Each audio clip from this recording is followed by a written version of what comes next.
Everyone and welcome to our channel, जिसमें हम लेकर के आए हैं इंस्ट्रक्शनल वीडियोस की सीरीज, जिसमें हमने अभी तक सब्जेक्ट इंग्लिश के बारे में पढ़ लिया है।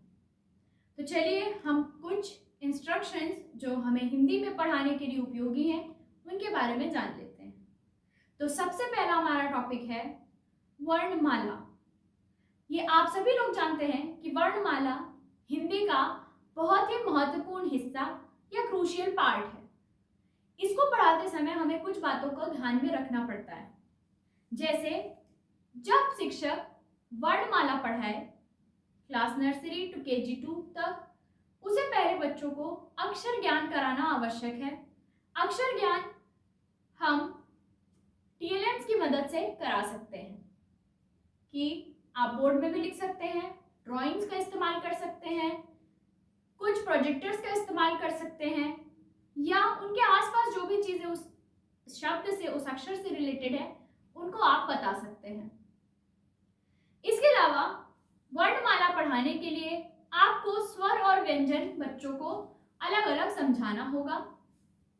इसके बाद आपको जब भी आप नर्सरी में वर्णमाला सिखाएं तो उसे उसका उच्चारण सही प्रकार से करें।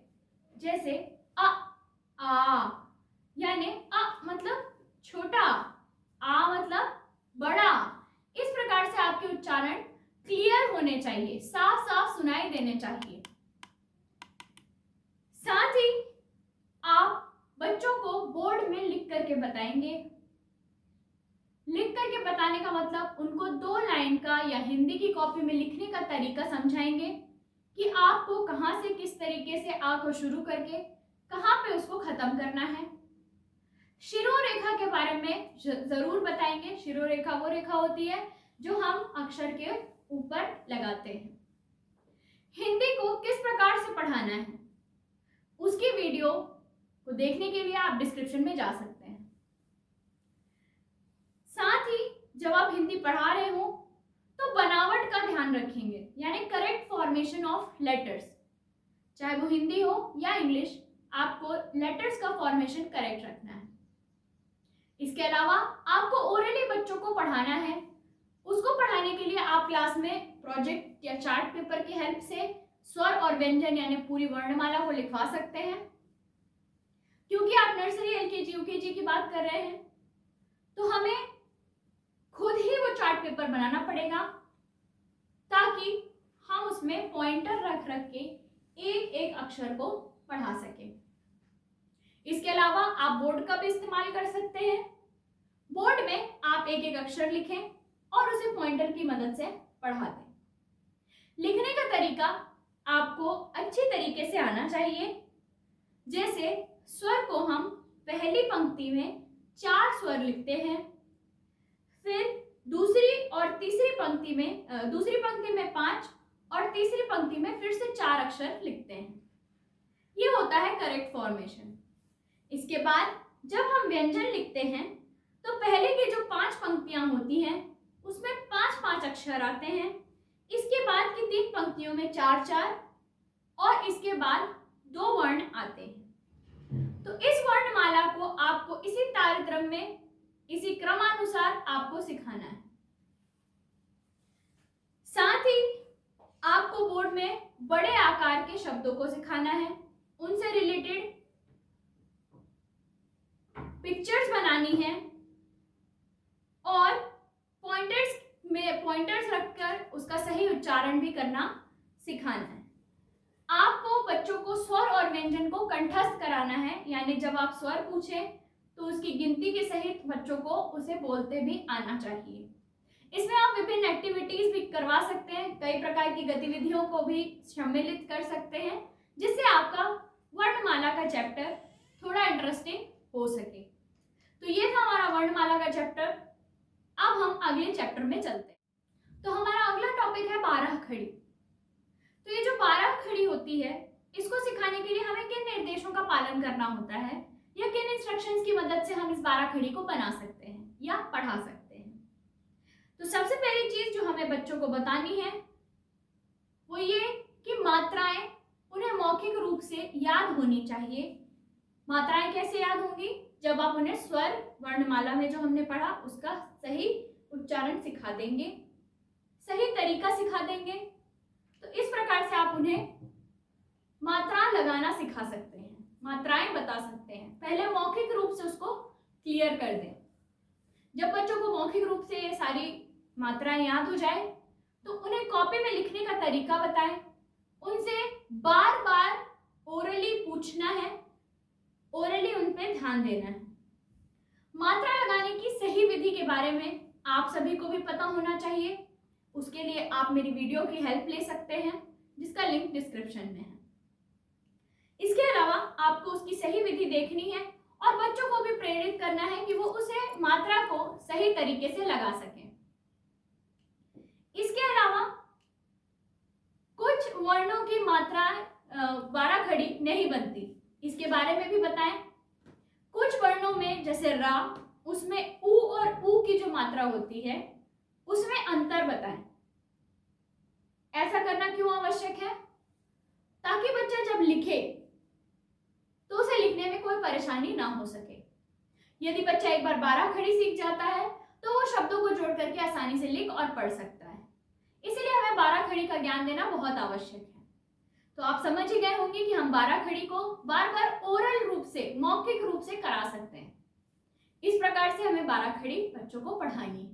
जो हमारा नेक्स्ट टॉपिक है वो है शब्दावली, जो नर्सरी और LKG में मौखिक रूप से कराई जा सकती है और UKG के बच्चों को हम इसे लिखना भी सिखाते हैं। नर्सरी और LKG में आपको बच्चों को शब्दों से वाक्यों का निर्माण मौखिक रूप से करना सिखाना है और ये कोशिश करनी है कि इन शब्दों का उपयोग बच्चे आपसी जीवन में भी करें, वार्तालाप में भी करें और उनके डेली रूटीन में इन वर्ड्स का यूज वो करें। शब्दावली सिखाते समय हमें उनके करेक्ट प्रोनाउंसिएशन यानी उच्चारण को ध्यान में रखते हुए उन्हें सिखाना है। पुस्तक में जो भी आपके वर्ड्स दिए हुए हैं या जो भी शब्द दिए हुए हैं वो सिर्फ एक तरीके से आपके लिए डायरेक्शन है, मतलब आपके लिए एक एग्जाम्पल्स हैं। आप इससे कई ज्यादा शब्द बच्चों को सिखा सकते हैं। इन चैप्टर्स को बुक में रखने का रीजन ये है कि इस टाइप की चीजें हम बच्चों को पढ़ा सकते हैं। ये सिर्फ एक एग्जाम्पल है। आप और भी बहुत सारे शब्दों जो आपको लगता है कि उन बच्चों के लिए उपयोगी हैं उन्हें सिखाएं। बच्चों को पहले शब्द से इंट्रोड्यूस कराएं, फिर उसका मतलब बताएं और फिर उससे वाक्य बनवाएं। याद रखिए, नर्सरी और LKG में हमें ये प्रक्रिया मौखिक रूप से करानी है, यानी ये एक ओरल एक्टिविटी के थ्रू होनी चाहिए। इसी प्रकार से अगर हम इसी शब्दावली को UKG में पढ़ाना चाहते हैं तो हमें बच्चों को डेली 5 शब्दों को सिखाना है, उनके मतलब को बताना है और उन 5 शब्दों को एक बराबर सीक्वेंस में लिखवाना है कॉपी में। एक लाइन छोड़कर लिखवाएं ताकि वो सुंदर दिख सके। उनकी मात्राओं को चेक कीजिए और इसी प्रकार से आप अगर टेस्ट लेना चाहते हैं तो उसे डिक्टेशन या श्रुतलेख में कन्वर्ट कर दीजिए। इन्हें 5 शब्दों को आप होमवर्क दे सकते हैं या आगे के 5 शब्दों को आप होमवर्क दे सकते हैं या उन्हें इसी प्रकार के और शब्द ढूंढने के लाने को भी आप होमवर्क दे सकते हैं। इस प्रकार से आप शब्दावली के चैप्टर को उनके एनवायरनमेंट से जोड़ करके पढ़ा सकते हैं। तो हमारा नेक्स्ट टॉपिक है श्रुतलेख यानी डिक्टेशन। श्रुतलेख का मतलब होता है सुनकर लिखना। बच्चे सुनकर तभी लिख पाएंगे जब आपका उच्चारण सही होगा। श्रुतलेख जब आप नर्सरी या LKG की क्लास में जब आप कराते हैं तो छोटे छोटे अक्षरों का कराइए, छोटे छोटे शब्दों का कराइए। जैसे जग, क्यों? क्योंकि हमने उन्हें अभी सिर्फ छोटा आ की मात्रा या बड़ा आ की मात्रा, जो भी मात्राएं हम सिखा चुके हैं उनको जोड़ करके लिखना आपको सिखाना है। शिक्षक को बच्चों को ये निर्देश देना है कि वो क्लास में जो भी आप लिख रहे हो, जो भी डिक्टेशन लिख रहे हो, उसको एक लाइन छोड़कर और साफ सुथरे तरीके से लिखें। इसके बाद उन्हें ये भी ध्यान रखना है कि बच्चों ने मात्राएं सही लगाई हैं या नहीं। जैसे हम डिक्टेशन का टेस्ट लेते हैं उसी प्रकार से हम श्रुतलेख को भी चेक कर सकते हैं। श्रुतलेख में आप शब्दावली को इंक्लूड कर सकते हैं यूकेजी क्लास में। यूकेजी में जब आप बच्चों को श्रुतलेख लिखा रहे हो तो उनकी मात्राओं का सही उच्चारण करें। घूम घूम कर सभी विद्यार्थियों को देखते हुए आप अपने शब्द बताएं। श्रुतलेख लिखवाते समय आपकी मात्राओं का उच्चारण सही होना चाहिए। जैसे यदि छोटी ई की मात्रा है तो उसे धीरे बोलें, ई, और बड़ी ई की मात्रा है तो उसे ऐसे बोलें, ई, ताकि बच्चा समझ सके कि आप छोटी ई की मात्रा बोल रहे हैं या बड़ी ई की मात्रा बोल रहे हैं। ध्यान रखिएगा, बोलते समय आपकी आवाज धीमी नहीं होनी चाहिए, आपकी गति धीमी होनी चाहिए। आवाज धीमी होने से बच्चे आपको सुन नहीं पाएंगे, लेकिन गति धीमी होने की वजह से वो प्रॉपर आपको सुन सकते हैं और मात्राओं को सही तरीके से उपयोग कर सकते हैं। श्रुतलेख चेक करने का तरीका वही है जो हमने इंग्लिश के डिक्टेशन में देखा। आप बच्चों को 5 शब्द लिखवाइए या जितने भी शब्द लिखवाते हैं, उसके बाद आपको बोर्ड में उन्हीं शब्दों को लिखना है। उसके बाद बच्चों से कहना है कि आप इसे खुद से चेक कीजिए, जो मात्रा गलत हो उसे गलत लिखिए। मात्राओं के फॉर्मेशन को यानी मात्राओं के लिखावट को भी ध्यान में रखना है कि वो सही तरीके से लगी हैं या नहीं। इसको चेक करने के लिए आपको अपने बोर्ड में भी 2 लाइन बनानी पड़ेगी, यानी हिंदी की कॉपी बनानी पड़ेगी। उसके बाद आपको मात्राएं सही लगानी पड़ेगी, जिससे कि बच्चे उसे सही और गलत कर सकते हैं अपनी कॉपी में। इस प्रकार से आप श्रुतलेख बहुत आसानी से पढ़ा सकेंगे। इसके बाद हमारा अगला टॉपिक है विलोम शब्द। जब हम बच्चों को विलोम शब्द पढ़ाते हैं तो क्योंकि हम हिंदी पढ़ा रहे हैं, बच्चे ऑलरेडी उन शब्दों को जानते हैं, तो उन्हें हिंदी और इंग्लिश दोनों ही लैंग्वेजेस को मिक्स करके पढ़ाना है। प्लस उन्हें उन शब्दों को जोड़ करके भी लिखना सिखाना है। इसी प्रकार से वचन भी आपको पहले बच्चों को वचन को इंट्रोड्यूस करना है कि वचन होते क्या हैं। उसके बाद उनसे उनको जितना ज्ञान है उस चीज के बारे में, उसके बारे में पूछना है। आप पूछेंगे तो बच्चे बताना भी शुरू करते हैं, और इस प्रकार से उनको वचन के बारे में भी बताना और पढ़ाना है।